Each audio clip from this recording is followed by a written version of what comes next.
Hello, everybody. Welcome to another installment of A Rebel Without Applause, coming to you as I always do from my little nutshell of infinite space right here in the wood of the holly under this sign.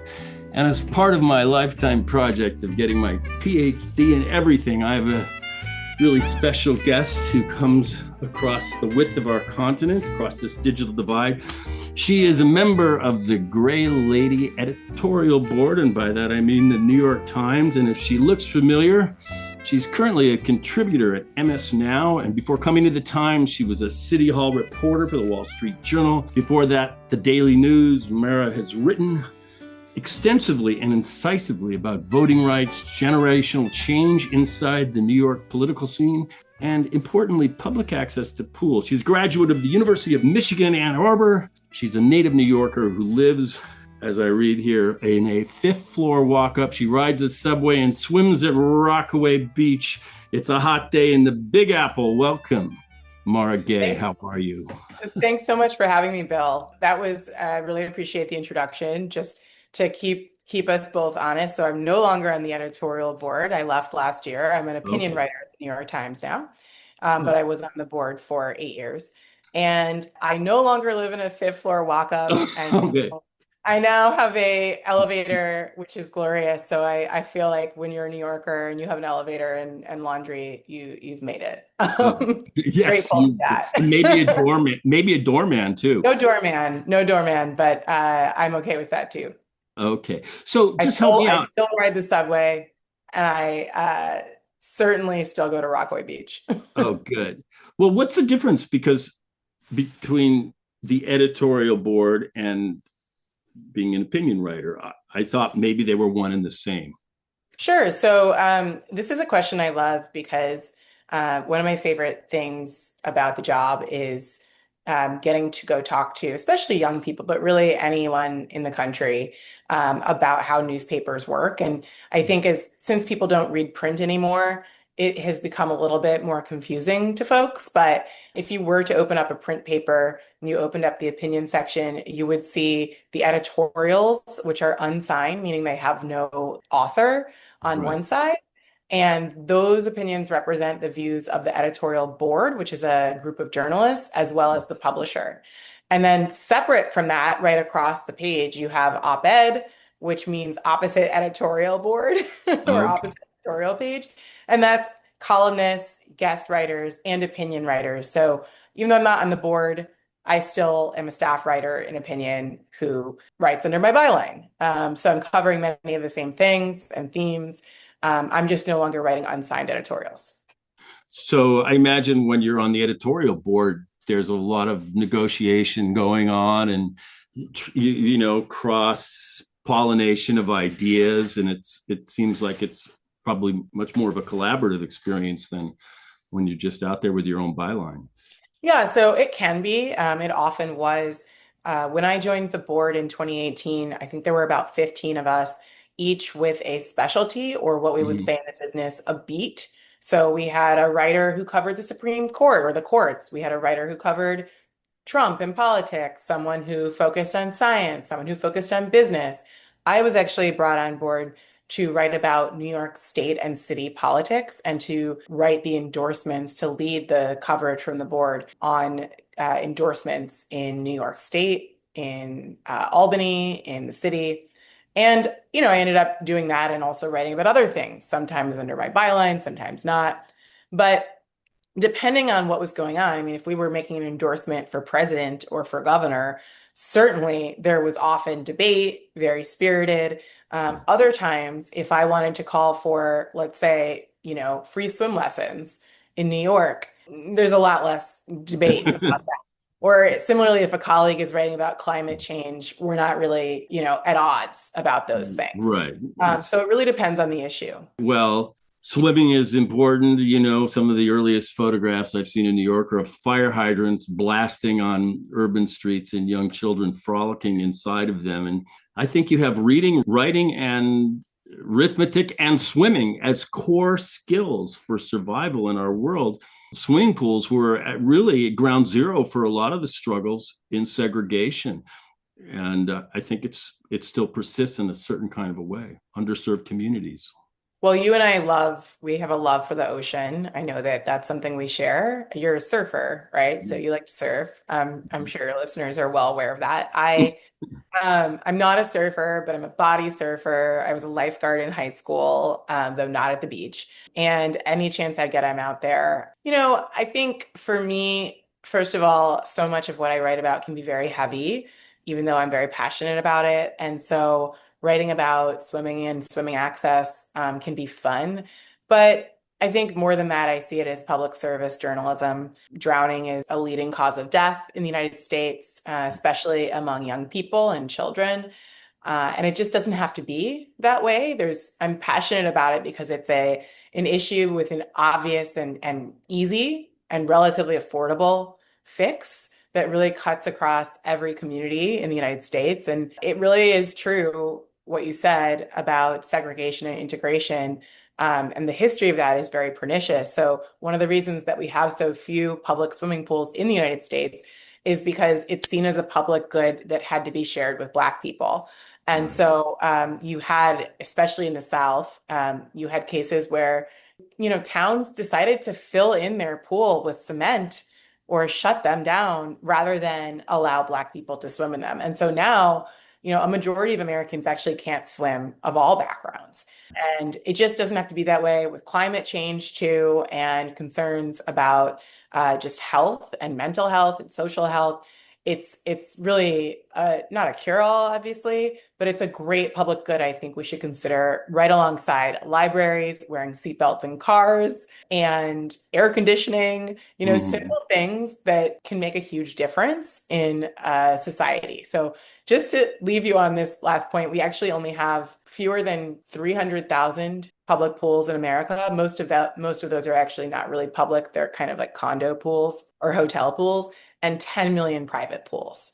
So this is an issue that is just begging for some good leaders and, civic-minded folks to take it up. It's very popular. If any politician of any party wants to lead the charge on it, I think it's a great idea. It's something you can bring back to your constituents and show. When I think of Robert Moses and these great urban projects, public swimming pools were kind of very often urban trophy cases, and there is a tradition there. Just to add to your point about segregation, as these pools became integrated, then you had this other reaction of white flight, country club. I grew up with a private family pool in my backyard. I was in the water. Right. People I knew went to the country club and swam.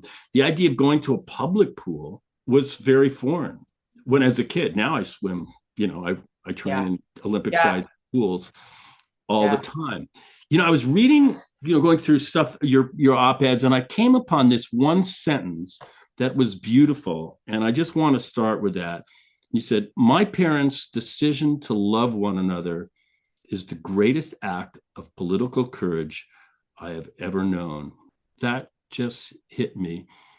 And you're invited to react and respond. Well, first of all, thank you. And also thank you for being so kind about something I wrote 20 years ago in college. Uh-huh. So thank you. I stand by it. I think, sitting here in 2026 and even when I wrote it back in the early aughts, it's not so much that interracial marriage is unusual at this point or radical. I think behind that, and I would certainly write it differently today, but behind that sentiment was really a lot of personal experience that I had seeing the different worlds in which my parents had grown up in, particularly outside of and inside of Detroit.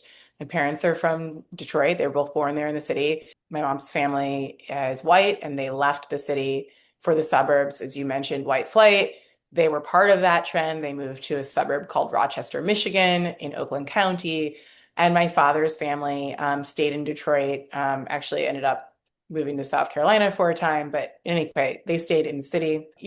Growing up, I saw the different kind of experiences from both families. And I saw what my parents had grown up with, in particular, my mother, and the kind of prejudice that she was surrounded by. I was very close to my grandmother. She passed away last year at almost 98. But, she also told my mom early on not to marry a black man. I'm sure my mother, who's a total rebel, took that advice and ran with it, obviously in the other direction. I grew up spending summers in Rochester, Michigan with my white cousins. And, it was very lily white. It was not talked about. And I think that experience gave me a lot of understanding for our current political division, and also the courage it does take for Americans to start getting curious about their own political formation and to start even for all of us, no matter who you are, whatever background you come from, to really push yourself to understand a different person's experience, to understand, difference, to be more empathetic, to get curious about the way other people live and why people may vote or live the way they do. And so that's kind of where that came from. But, it's been many, many years. So It was still beautifully expressed, and it touched me when I read it just a few days ago. So thank you.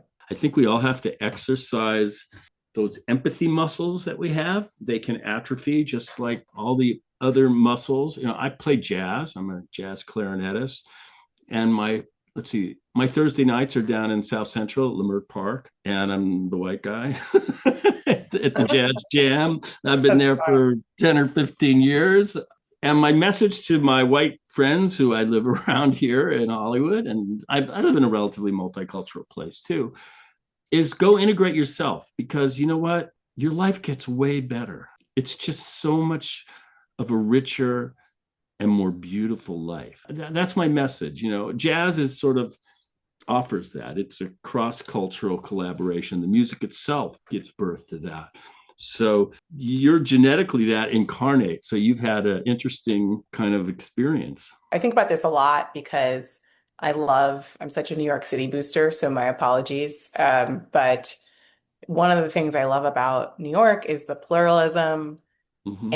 And even though we have plenty of problems, it mostly works and it mostly works really well. And right now the city is just having a blast. So much fun, in fact, that a friend of mine said to me the other day, I'm going to Chicago for the weekend. I'm exhausted by fun. I need a break from all the fun we've been having in New York between the Knicks championship and the ticker Yes. tape parade Yeah. and the World Cup. And then, the mayor's out in the streets and he's just brought all this energy. And we keep saying like the rent is still too high, but the vibes are immaculate. Oh, that's So, good. but really like living here with people who enjoy living alongside people who are different than they are or speak a different language than they are is such a joy. And it makes, to your point, it makes life so rich. My bodega down the street it's owned by a family from Yemen who have hired a family from Mexico to manage it with them. And I love coming in there and hearing, the transition between Arabic and Spanish and, cops are coming in and teenagers are coming in and people have different accents and it's just, to me, I think it's really some of the best of what America can be. And Yes. so I just like, especially in this moment, I think it's really beautiful too. Yeah, we saw it yesterday, the World Cup victory. I'm not a big US rah-rah sports guy, but what we Yeah. were seeing was this beautiful example of multicultural cooperation. All these people convening on this team, the crowd going crazy. We saw it a few weeks ago in New York with, like you say, the Knicks, and it made me feel like that the world that the PVP, by that I mean Putin's vice president, the billionaire brat boy, the outer borough bully, the world that he's trying to restore, it's you can do what you want, but you can't stop this tsunami. It's over. Your story's over, no matter how hard you try in the Supreme Court and elsewhere. And that's what some of these events make me feel. It's hopeful. Well, I love that you say that and feel that way because I feel like in this moment, there's so much malaise and despondence about what is possible. And I understand it. At the same time, I think the sense of helplessness and powerlessness is so defeating, and Mhm. nothing is guaranteed. And so, I'm kind of two minds of it, which is to say I'm an optimist, and I kind of I believe firmly in my heart that we will win, and we meaning people who believe in multiracial democracy, in liberal democracy, and in what I would say is the beloved community, is what King used to call it. I believe that, but I don't think it's going to work if we're on autopilot. We're not involved. There's no guarantees. And so, it's true that so many of the people around Donald Trump just seem to be, in addition to really cruel and not very competent, they also just, it's like revenge of people who were never cool or something. Like, I Yes. think, the word they used in 2024 was weird. And there is that. And Hmm. it's funny because when Mamdani went to the White House early this year, um, so many people on the right expected the president to do to Mamdani, right? What he did to the president of Ukraine. And Right. instead, that didn't happen for several reasons. But I think one of those reasons is that, like, Mamdani, whether you love him, hate him, whatever, he's very cool. Like, he's a cool factor. And Trump just wants that because he doesn't have that. And Right. so that's part of the dynamic, right? I mean, it's Mhm. like culturally speaking, like there's no question. I mean, you look at what was the kind of birthday celebration they're having on the lawn. Nobody wants to go to that. It's I mean, not this cool. is not serious behavior. But on the Yeah, other hand, then there's power. And so if you're not organized as a pro-democracy movement, these people who, are dedicated to grifting and fascism and white supremacy, they can win and take power if the rest of us can't get it together. absolutely. Collective action. And we have some very powerful examples of success. Just a handful of young people in Nashville in 1959, mentored by James Lawson, who, studied very Yep. deeply the tactics and discipline of Gandhi. They invented a decade and transformed the country. And we're trying to hold on to those gains and that discipline. I even wrote a screenplay about it. So I Oh, lived 10 cool. years. It's called Satyagraha in America, a true love story. And for those that don't know that term, Satyagraha was Gandhi's term. He wrote his own book called Satyagraha in South Africa. And that was his loosely translated to me nonviolence or soul force. And it was this discipline that he crafted to confront apartheid against South Asian people, dawn of the 20th century in South Africa, later uses them to confront the Raj in India, and those tools, with the help of Lawson and then King, those were applied quite successfully at the So dawn of the decade. who falls in love in that screenplay? Good question. So the big love story is James Bevel and Diane Nash. They Huh? actually got married. It's true. So Bevel, I don't know, was a very charismatic, was studying at American Baptist Theological Seminary with John Lewis and Bernard Lafayette. And they meet Diane Nash, who's a very gorgeous and stunning co-ed from Fisk. And they go to these workshops with James Lawson, who I got to know, and I went to his workshops here. And Wow, he was a cool. point of my own research. So yeah, so there are hopeful stories. I've been very depressed about it myself.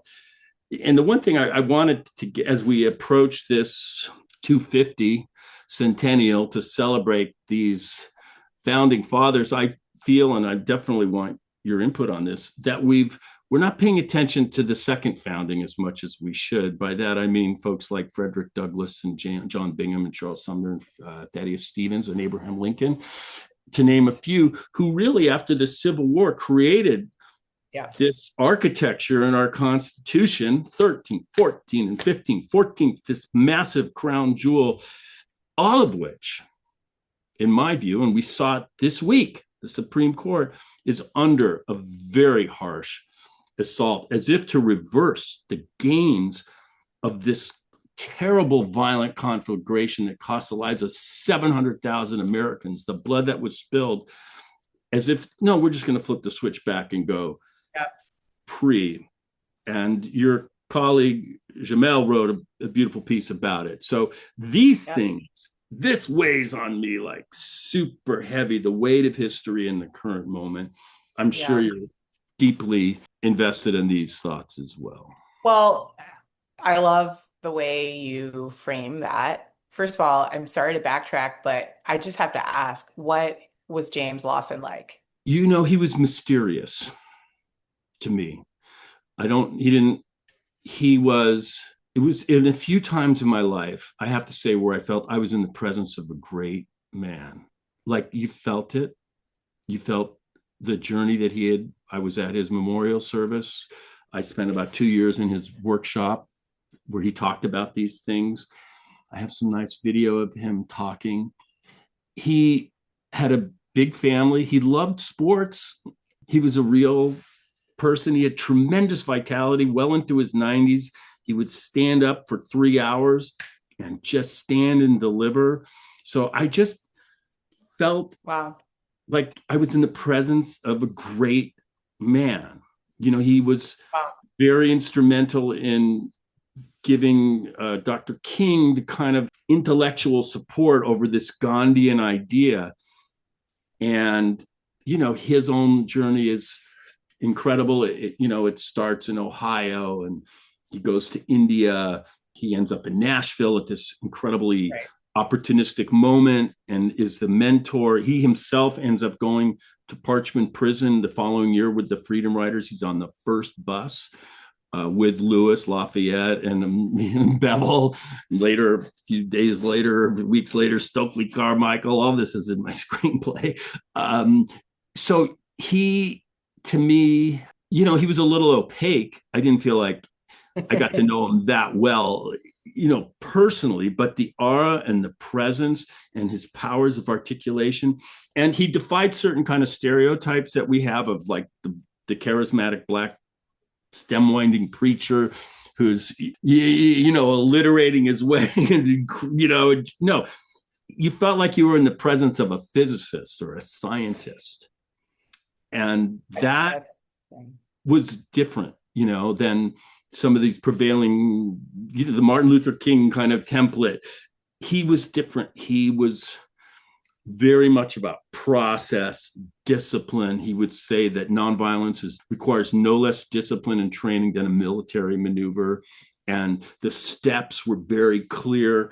And the courage, that he inspired in his own self, because when those young people confronted segregation in Nashville, they were just a few years removed from Emmett Till. And Emmett Till is the one they talked about. But there were countless people that disappeared in bayous and sloughs that no one will ever know about. That's right. That's right. And so that, it just hit me. And it's when I was working on the script and I realized this guy's down the street. He's at the Holman Methodist, which is just 15 minutes away. I was there.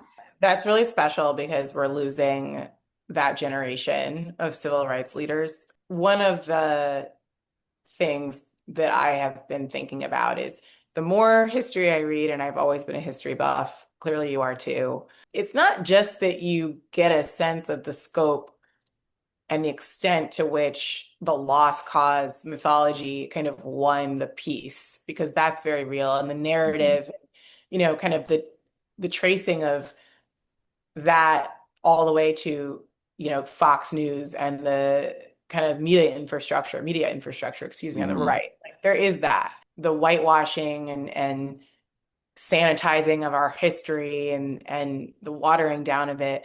But it's also, and then the Confederate monuments, it's like, it's not only, to use this word again, pernicious, it's also just such a shame because the more history you read, the more heroes you realize we actually have. Mm-hmm. And the people that we should be excited about and the stories and the movements and the just enormous sacrifice and bravery and courage. So many, I don't want to say ordinary because many of them, like Lawson, were certainly not ordinary, but there were also everyday people, let's say, who took great risks within living memory. And Mhm. we don't recognize that. I mean, we also don't even, I mean, you talking about Reconstruction, even what I was taught about President Grant in school, and I had great history teachers. And they were actually quite radical. I don't want to call Mhm. them out, but really, I don't want to say it was all a lie, but it wasn't the story. It wasn't the truth of the story. And so I think about that a lot. I come across in my reporting, not infrequently, extraordinary stories that have not been told, particularly about what we think of as the civil rights era, but really I would argue is democratization. And, I wrote about one of those people recently who I spent some time with the great granddaughter of Berdia Keglar, who was a civil rights leader in Mississippi, who actually lived in the same county where the Emmett Till murder trial was Nish- held. People who killed Neshoba, I think. no, I don't think it's Neshoba. He was killed in Neshoba, I believe, but Mhm. the trial was actually moved in the county adjacent to it. So this woman, Berdia Keglar, was in her, I think like 40s or 50s at the time, and she was so incensed that she couldn't serve on this trial for the people, the men who killed Emmett Till, because you had to be a registered voter, right? It's all by design to serve on the jury. So the jury was all white. And so many times have I heard growing up that Emmett Till's murder and lynching was really the jumping off point for the movement. But when you hear a story like this, you realize how it impacted people personally. So after the trial and those folks were acquitted, Ms. Keglar started what began as really like a one-woman crusade to register to vote in this county. And it Mhm. was, her nemesis was the sheriff who was notorious. And this went on for years. And then ultimately, SNCC, the Student Nonviolent Coordinating Committee, kind of met her. And so she ended up becoming one of Stokely Carmichael's organizers. Oh. And she worked very closely with him.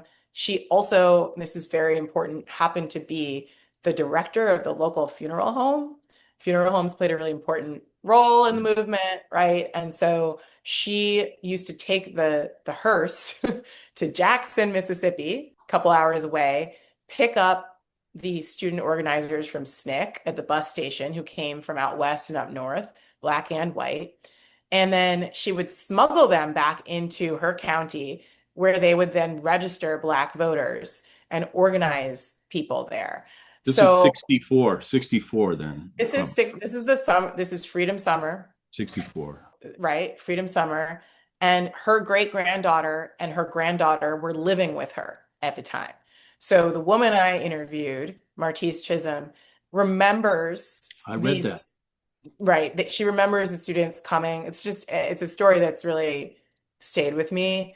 Mhm. And ultimately, it's very tragic, but Miss Kegler was on her way to a civil rights meeting and made it there okay, had a civil rights meeting, and then on her way home, giving testimony that, was going to lead to the removal, most likely, of this sheriff who was not letting her vote, not allowing people to register to vote even after the Voting Rights Act, right? So he was in violation of the Voting Rights Act. She was going to give testimony. She did. And then she and another activist were killed on the way home in a very suspicious accident. It was never investigated at the time. It later was investigated, but all the evidence was gone. So it was decades later. It was too late. And I share that story just because there are other stories like that. And so this is one big crime filled with smaller or more local crimes, not smaller crimes. But there's been no reckoning with this, which is, I think, leads us directly to what you probably want to talk about next, which is where we are today.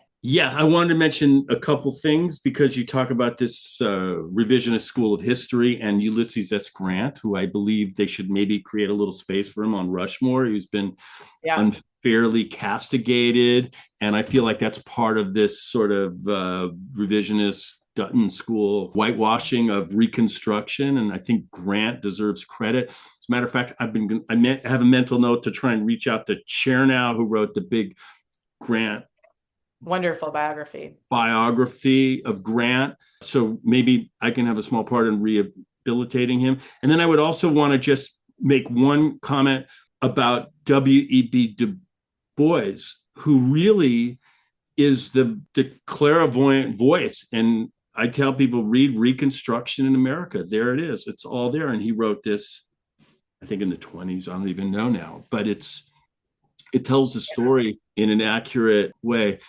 And you asked, what did I really want to talk about? Well, we talked about some of this Reconstruction period, but we're also, your beat is City Hall, New Well, York. I just Oh, want one more go beat ahead. from me on Reconstruction. The other piece of this that from my own reading recently, it's clear it's missing is, it's true that Reconstruction was led by the national government and the military from Washington until they abandoned the project. But what people don't realize, what a lot of people don't realize, what I didn't realize, is that there was a multiracial coalition of voters, black and white, in the South, who were voting together, who were building schools, who Public were schools. who were building public schools, who were working on health systems. They were really trying to build a modern democracy, and they were making really great headway. And many of those people were totally abandoned when the federal government abandoned Reconstruction and took the troops out of the South. And the stories of Black and white Republicans, because they were Republicans, the stories of what happened to them in the 1890s after, for example, in the 1890 Mississippi Constitution, the Black Codes, the rise of Jim Crow are tragic and important, and really important to understanding the amount of political violence it took to actually destroy a South that was rapidly democratizing. And so it's so important, I think, to Mhm. understand that those coalitions did exist, they can exist again. And, when we don't know that history, we also just, I think, we miss opportunities, but we also miss the peril of this current moment. So I just wanted to, some of their stories are Yeah. chronicled in reports to Congress, and they're devastating. They should be in textbooks. They're not. Anyway, I'm a nerd, so that's where I'm No, at. one of the things I want to add to what you say is, we have this mythology that, oh, the black people weren't voting, they didn't care, Right. whatever. No, no, no, no, no, no. When the franchise was finally offered, the recently enslaved flooded to the polls, Yeah. and That's they right. filled the state houses and even the U.S. Senate, Hiram Rebels, for example, all across the Robert South. Smalls. Yeah. Yes, they filled the state houses and the county seats and even the U.S. Senate with new representatives. It wasn't like there was disinterest. No, it was the opposite. And I would also say this, I don't want to be a lecturer, but the Freedmen's Bureau anticipates Franklin Roosevelt's New Deal, because here it is, this federal government reaching out to try and, with the restorative justice and trying to make better. What can I say? And of course, all this is still under assault. The narrative hasn't changed. It's still Well, here. that's right. And a lot of folks don't realize, again, I didn't know this until I continued on my reading journey, but the US Navy was integrated in the 19th century. Baseball was integrated earlier on. There were other gains in Reconstruction that were, I mean, people saw as radical, but all of that was happened. The military was integrated, and then it was all taken away during Redemption and Jim Crow. And so the lesson for me is, when we think about what, some people like to call the Overton window of what's reasonable, really take a gut check on that.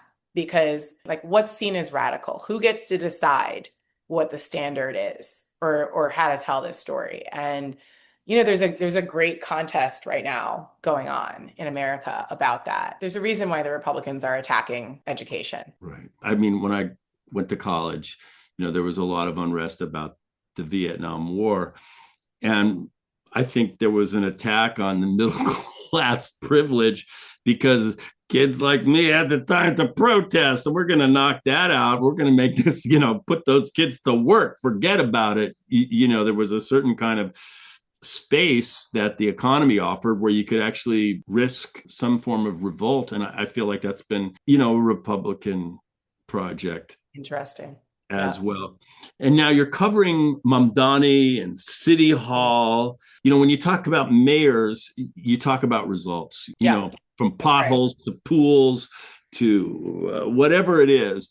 And I'm just curious, how's he doing? He's certainly not perfect. No mayor is perfect. I'm not perfect, but he's been doing a very good job. I see part of my role is calling him out if and when he doesn't do a good job. But so far, it has been quite smooth. He's balanced this budget deficit without too much pain so far that he was left, really, that he inherited. He has certainly brought a lot of energy to the job, but also he got the rent freeze, which I was not super surprised about because that's something Bill de Blasio had gotten before. And, we don't have free buses yet, so I know they're working on that, but they've already taken steps. They're building the infrastructure for free childcare. And, having lived through the most brutal winter that New York has seen in my lifetime, they were on top of it in a big way, and they even managed to deploy some democratic socialism in kind of hiring temporary workers to help shovel sidewalks, which people were very happy about. A Uh-huh. chance to make a little cash and also get the city shoveled out faster, which is just like a small example of the kind of mentality that he's bringing. I mean, one of the interesting things about him is that his administration is in some ways working more like Michael Bloomberg's administration than Bill de Blasio's, who, was a progressive, obviously, and Bloomberg's certainly not. He's quite in tune with this idea of sewer socialism, as they say, which is Right. make sure things are running on time. He doesn't control the trains, but the buses are running on time, make sure that the trash is getting picked up. And he is obsessive about these things. There's big challenges ahead, big challenges. So it's early, but so far, so good. Can you keep the pace?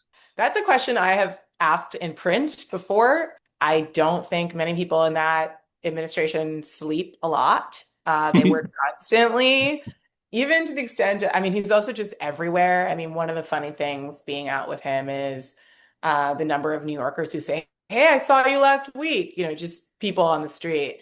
Or they'll come out and they'll just have missed him and they'll get upset. "Oh man, I can't believe I missed him." And, people are like, "Well, don't worry. You'll probably see him tomorrow." He loves being out among the people, and people are responding to him in a way that I think suggests it's about more than someone who's got a rising star in the left. I mean, it reminds me of Obama in this idea, in this way that clearly he evokes the coalition of Americans who are just hungry for passion, for fighters within the Democratic Party, and for somebody who's going to like stand up for what they believe in loudly. And so, he's trying to build a progressive movement alongside folks like AOC and others. And the jury is out on kind of how far they'll get into the Democratic Party. And I think what's interesting about Mamdani, right, is that he sees potential far beyond the Democratic base for this coalition. So he did win over voters who voted for Trump in New York. That's kind of interesting. He won over people who stayed home, which is also interesting. One of the things that progressives need to get better at is winning Black voters who are the heart of the Democratic Party. Mamdani has already done that, and he did so very quickly. So there's a lot there. He's not the only figure on the left who's interesting, but he's a lot of fun to watch up close, mostly because of the way people get excited about him. It's sometimes hard to separate the carrot when you have this intangible thing called charisma in politics. You can carry the ball a little farther than somebody For without sure. it.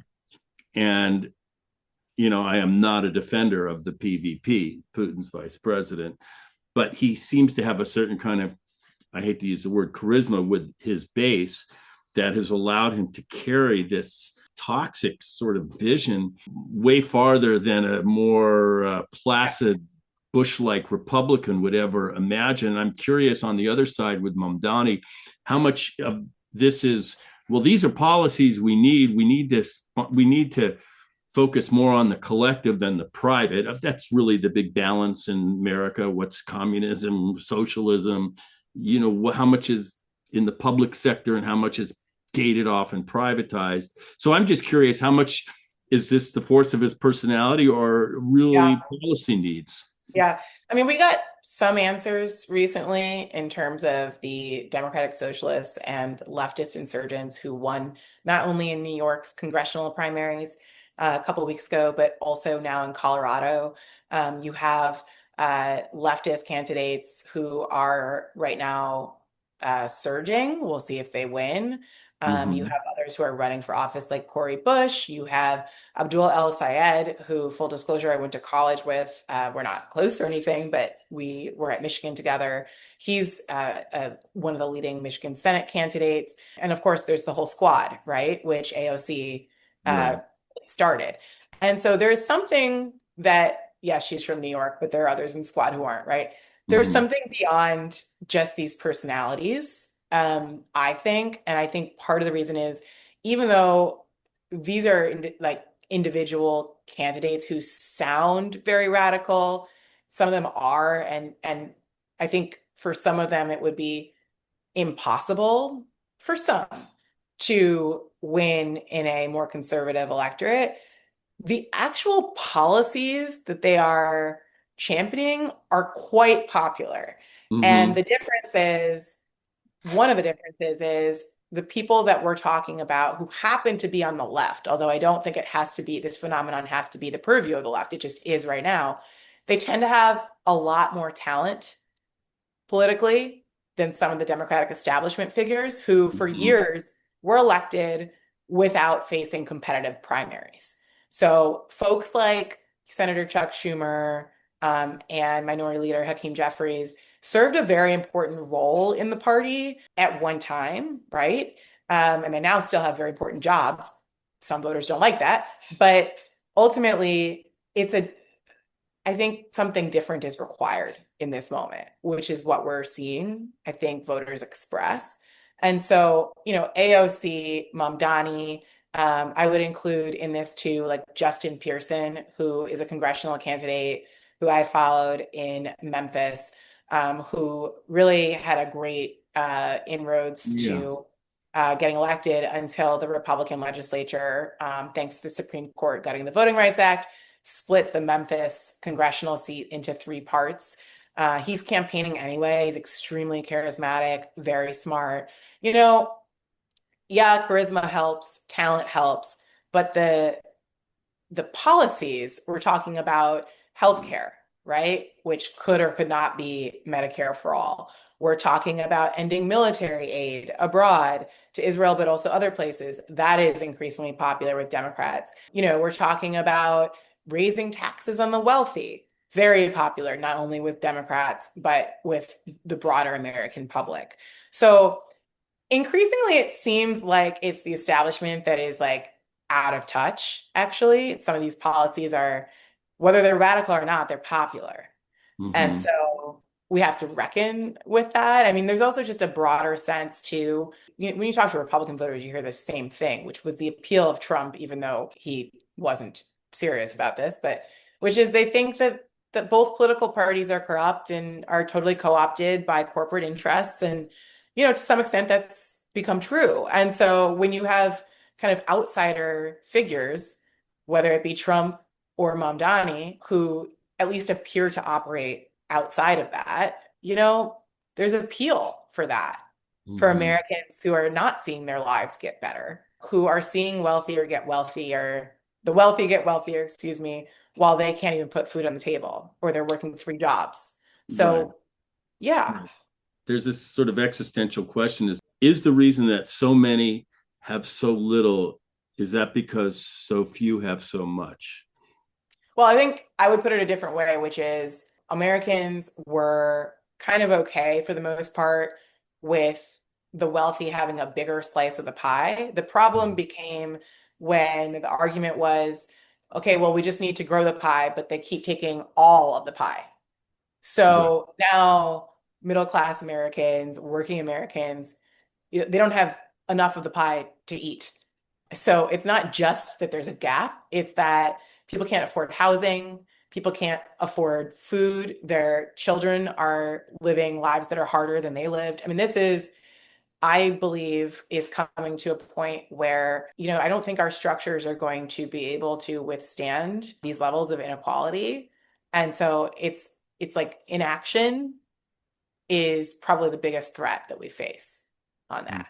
You were down in Alabama not too long ago, covering some of these redistricting struggles.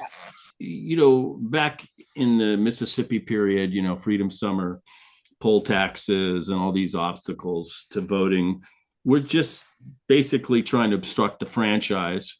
But this redistricting idea is like another next level kind of three-dimensional chess game to restrict and prohibit.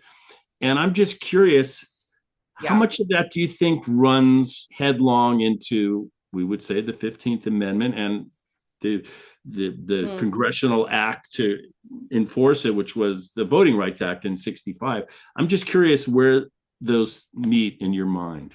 Yeah, well, you'd have to ask one of my colleagues, like my former colleague Jesse Wegman, who's a lawyer and Oh, a yeah. constitutional scholar. But I would say that, in order to kind of relitigate that, you would need a new Supreme Court, which clearly we need. And so I would put it that way. I would also just say that, redistricting isn't new. It's obviously gotten worse. It was terrible under Bush, but it was used during Jim Crow. And one of the tricks of that was drawing the lines in a way that disenfranchised white Southerners and gave more power to the Black Belt where only white planters could vote. So this is a old trick that's being, incorporated into a new kind of Heritage Foundation Trump playbook, but it's the same story. It's not only about, this is important, I think, to me, it's not just that Black people in the South are not going to be able to elect Black members of Congress to send to Washington. And that is very important too. And someone like Justin Pearson should be in Congress, in my opinion. But it's also that you're stripping away the power of these communities to choose the candidate of their choice. And, in the case of Memphis, actually, a majority Black city chose Representative Steve Cohen, who's a white man, to Congress. That was their choice. Now they don't have a choice of any kind, at least not until they organize their way out of this mess. We have a lot of work to do. I love your upbeat attitude because, people need hope and they need to know that we're not helpless. And I don't believe we are. I think there's like more of us, meaning in the multiracial liberal democracy contingent, than there are of them, which is why they have to steal elections. So there should be some hope in that. And, when you think like institutions don't work, it's like, well, no, these people wouldn't be trying to steal them and thwart them and destroy them and dismantle them if there wasn't power there. So I want to just leave with this thought, which is we knew that Donald Trump and the Republicans were going to do what they did. Those Yeah. of us who took him literally, like, we're not surprised. We were horrified, but not surprised. But the question I hope we can ask as we kind of work toward hopefully rebuilding and keeping the project of multiracial democracy going is like, why did our institutions, public, private, and otherwise, capitulate so quickly in the face of a would-be king? And there are some really hard questions that a lot of different people who are certainly not part of Trump's coalition, but have done not enough to stop it, or they tried and they failed. We need to understand why, I think. And we need to probably hold people accountable in a way, full circle here, that the Confederates were not. The only answer I would give to that is that courage, political, personal, and otherwise, is indeed a rare commodity. I think this is a moment that calls for some courage. And Well, it's a rare commodity among leaders, we're learning. yes, as a matter of fact, the bigger the corporation, or the more wealth, the less they seem to have, the more easy. I mean, the tech titans are bowing before this false idol. Like, why? Right. I mean, that's a whole other conversation for Yeah, psychologists, right? But it's like the most bracing examples of courage that we've seen under Trump 2.0 came from, for example, people in Minneapolis. right. And so these are ordinary people who have a lot to risk, who put everything on the line, some of whom, like Alex Preddy and Renee Good, gave their lives for Yes. this. So it makes me emotional because it's like, if you are a leader of an organization, you should have more courage, not less. Where have they been? And that is why that is why these insurgents are making inroads into the Democratic Party. That is why voters are looking at Democratic Socialists and other alternatives. So I think it's, the story is unfolding, and happy 250th to us. May we have a better 250 years ahead. Yes, and while Sure. we can honor those architects of bicameral government, I think we need to also honor the second founders as well, because Amen. Amen. those are stories that need to be told. Mara Gay, completely charmed I am, and you Thank are a part of, I think, this next more hopeful generation on the side of the press, and I just want to encourage you, and I like seeing you on MS Now with Morning I'm on Joe. Morning Joe. You're terrific there, and Thank you. I'm honored to have you, and I hope I get to meet you in a real time, in a real place. Likewise. Maybe on the water, maybe go surfing. I don't There know. you go. Likewise. Yes. And happy Independence Day to you. And You your family. too. So, folks, till next time, namaste, shalom, and aloha. By that I mean namashaloha. See ya.